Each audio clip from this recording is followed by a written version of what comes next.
Hər vaxtınız xeyir olsun əziz izləyicilərim. Azərbaycan milli mətbəxinin qədim yeməklərindən biri olan şilə. Respublikamızın bir çox bölgəsində bişirilən bu yemək xüsusilə tərəkəmələrin sevimlisidir. Mən də bugün ilk dəfə şilə hazırladım və etiraf edim ki, Gəncəlilərin dediyi qədər var imiş.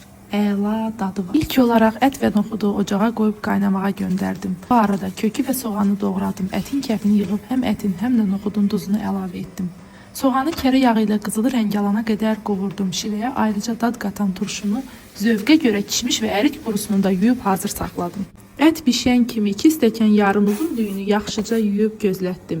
Soğana sarı kök, 1 xörək qaşığı şəkər, 1 çay qaşığı duz əlavə edib köklə birlikdə tavladım. Daha sonra ətin bulyonlu suyunu, düyünü və noxudu əlavə etdim.